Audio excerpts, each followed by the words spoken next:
Assalamualaikum warahmatullahi wabarakatuh.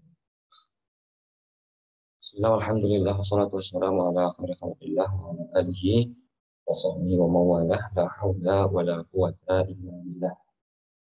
Wa inna ta'aluma wa ta'lima wa tadhakura wa tadhkira wa naf'a wa intifa' wa lifadata wa listifadata wa lahfarata wa sukita billahi wa sunnata rasulih wa du'a ila al-huda wa rjalanata wa khairu wa billahi wa marbatihi wa kutubihi wa thawabihi subhanahu wa ta'ala. Amma ba'du. Ya, pada pertemuan kali ini, insya Allah kita akan mencoba untuk membahas sedikit lagi masalah yang berkaitan tentang najis, ya, lebih tepatnya berkaitan dengan istinja, menghilangkan najis. Bagaimana nanti caranya, ya, atau definisinya dulu, lalu bagaimana cara yang terbaik, dan bagaimana cara minimal, ya, setidaknya minimal dianggap istinja itu seperti apa dengan syarat-syaratnya. Kita coba baca apa yang disampaikan oleh Al-Habib Asy-Syafi'i dalam kitab Al-Yaqut. Faqala al-musannif rahimahullah ta'ala, nafa'ana Allah bi'ulumihi wa bi'ulumi masyayikhina daraini amin. Al-istinja'u, permasalahan mengenai al-istinja. Istinja. Al-istinja'u lughatan, istinja secara bahasa, secara etimologi adalah al-qat'u, ya, memutus atau memotong. Memotong, memutus atau melepas. Potong, lepas, putus. Secara bahasa itu arti dari istinja. Wasyar'an, secara syariat Islam, secara terminologi, izalatu al-khariji an-najisi, menghilangkan sesuatu yang keluar yang berupa najis, atau menghilangkan najis yang keluar, al-mulawwithi minal farji, yang tertinggal di sekitaran kemaluan atau tertinggal di wilayah kemaluan atau ada atau mengenai wilayah kemaluan, anil farji, yang mana najis tersebut keluar dari maluan, ya, bimain au hajarin, dengan menggunakan air atau menggunakan batu. Jadi secara terminologi, istinja adalah menghilangkan najis yang keluar dari kemaluan, ya, yang mana najis tersebut menempel atau tersisa di sekitaran kemaluan dengan menggunakan ma'in, air, au hajarin, ya, atau batu, atau keduanya, ya. Jadi dan atau batu, air dan atau itu yang disebut dengan atau dianggap sebagai istinja menurut syariat Islam. Maka di sini kita bisa mengetahui bahwasanya istinja itu ada yang namanya mustanjin. Ya, mustanjin itu artinya orang yang sedang melakukan istinja. Ada mustanjan minhu, ya, artinya najis yang keluar itu namanya mustanjan minhu. Ada mustanjan fi, ya, artinya tempat keluarnya najis tersebut, dan ada mustanjan bihi, ya, alat yang digunakan untuk beristinja. Ya, ada mustanjin, orang yang mengeluarkan atau melakukan istinja. Ada mustanjan minhu, najisnya. Ada mustanjan fihi, tempat keluarnya. Dan ada mustanjan bihi, itu alat yang digunakan untuk membersihkan atau menyucikan atau istinja ini. Bagaimana caranya istinja secara lebih detail? Wal afdalu al istinja'u bil hajari, ya. Jadi di sini urutan ini, ya, ada 3 model, ya, 3 cara istinja. Ya, yang pertama itu namanya al istinja'u bil hajari, ya, dengan batu. Summa itba'uhu bil ma'i, kemudian setelah itu dengan air, summa iktisaru 'alal ma'i. Maksudnya bagaimana? Jadi yang paling afdol itu adalah menggunakan batu dan air sekaligus. Itu yang paling utama. Nah, setelah itu menggunakan air saja, baru nanti terakhir menggunakan batu saja. Jadi ada urutannya. Ya, jadi di sini yang disebutkan yang paling afdal itu al-istinja'u bil hajari summa itba'u bil ma. Yang paling afdal adalah istinja dengan menggunakan batu dulu, setelah itu diiringi dengan air. Ya. Tingkatan di bawahnya al-iktisaru 'alal ma, ya, meringkas ke salah satunya, yaitu hanya dengan air saja. Berarti nanti dengan batu saja apakah boleh? Jawabannya adalah boleh, sebagaimana kita jelaskan setelah ini, tapi itu merupakan tingkatan yang paling rendah. Kenapa yang paling afdal itu menggunakan batu dan air sekaligus?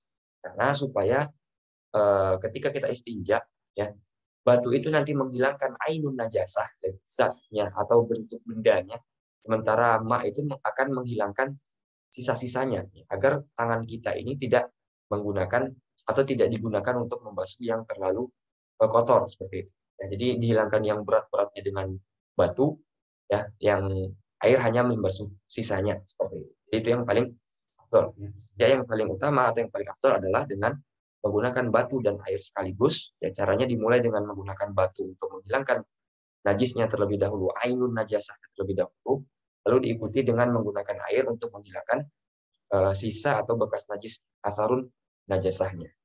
Lalu yang tingkatan yang kedua atau di bawah yang paling utama adalah al-iqtisaru alal ma, mencukupkan dengan air saja. Ya, artinya cara berikutnya setelah yang paling utama. Ya, kalau kita tidak mau ngambil yang paling utama, berarti tingkatan yang kedua berikutnya masih dibolehkan apa? Menggunakan air saja. Ya, artinya istinja dengan cara ini hanya menggunakan air tanpa menggunakan batu. Berarti kita langsung memegang ainun najasah sekaligus asarun najasah. Makanya tidak lebih afdal dibandingkan dengan yang pertama tadi. Nah, wa yajuzu liqtisaru 'alal hajari. Dan boleh juga, jadi tingkatan yang paling rendah jadinya ini ya, al-iqtisaru 'alal hajari, mencukupkan dengan batu saja. Artinya dengan batu, ya batu saja atau yang sejenis dengan batu itu, ya, sejenis dengan batu. Ya, nanti termasuk di sini apakah apa namanya kertas atau tisu dan lain sebagainya. Ini masuk ke dalam kategori ini. Ya.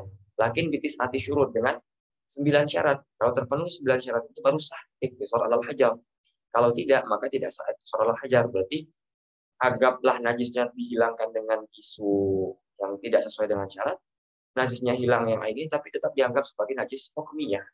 Najisnya tetap ada sampai dibasuh dengan air seperti ini. Nah, apa syarat yang 9 itu? Yang pertama, Allah yajifan najisu. Ya, Allah yajifan najisu. Najisnya belum mengering.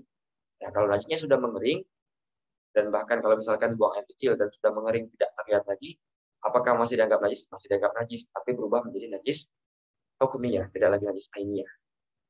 Wa alla yantaqil. Ya.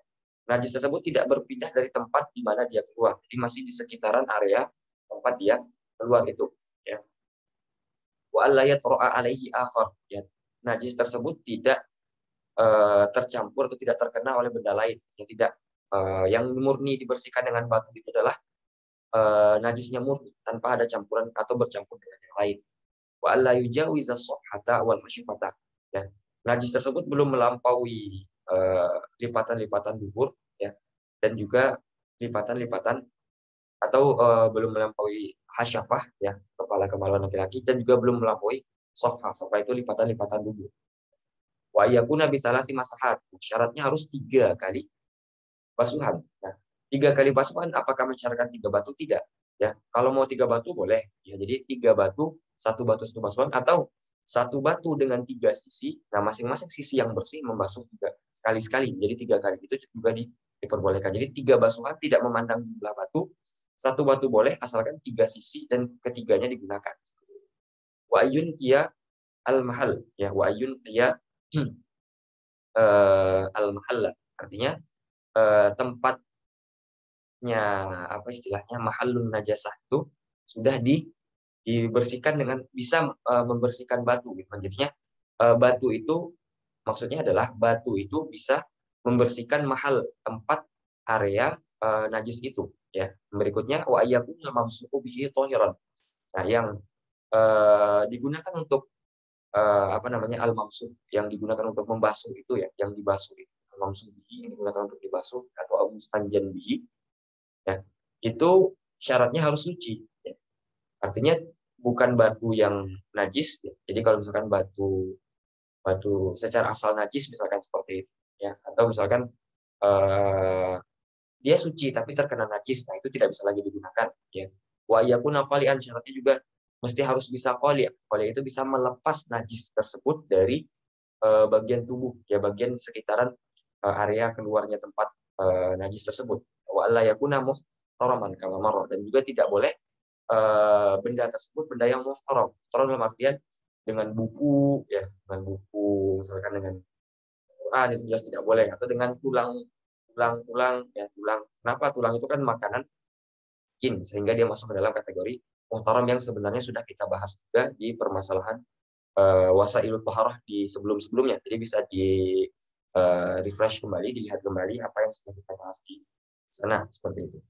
Ya. Jadi secara sederhana itulah caranya beristinja. Jadi istinja itu menghilangkan najis, ya, atau membuat najis itu hilang dari tubuh kita, lebih tepatnya dari tempat di mana keluarnya najis itu, ya dari sekitaran area itu. Yang paling afdol adalah dengan menggunakan batu dan air sekaligus, ya dengan memulai dengan batu untuk menghilangkan ainun najasah, lalu diiringi dengan air untuk menghilangkan asarun najasah. Kalau tidak mau dengan cara itu, boleh dengan cara dengan deterjen yang di bawahnya, tidak lebih afdol dari sebelumnya, yaitu dengan air saja. Tapi kalau seandainya ingin dengan batu saja, boleh, tapi itu tingkatan yang paling rendah. Nah, khusus untuk dengan batu ini, maka harus terpenuhi 9 syarat ini. Ya, ketika terpenuhi ke-9-9-nya, baru boleh atau dianggap istinjanya itu benar. Tapi kalau seandainya hilang satu syarat saja, maka istinjanya tidak dianggap. Wallahu alam, maka telah berakhir pembahasan kita tentang hal-hal yang berkaitan dengan najis. Kita sudah membahas mengenai definisi najis, jenis-jenis atau macam-macam najis, cara membersihkan najis, lalu kita tutup dengan permasalahan mengenai istinja ini. Ya. Dan insya Allah dengan demikian kita telah menyelesaikan maqasidut taharah yang ketiga. Berarti kita akan masuk ke maqasidut taharah yang keempat, yaitu yang berkaitan dengan tayamum. Ya, apa saja yang berkaitan dengan tayamum seperti itu. Baiklah, demikian pertemuan kita pada kali ini, semoga bermanfaat. Naktafi bihadzal qadar wa sallallahu ala sayyidina Muhammadin wa ala alihi wasallam. Alhamdulillahirabbil alamin. Akhirul kalam wa billahi taufiq wal hidayah. Assalamualaikum warahmatullahi wabarakatuh.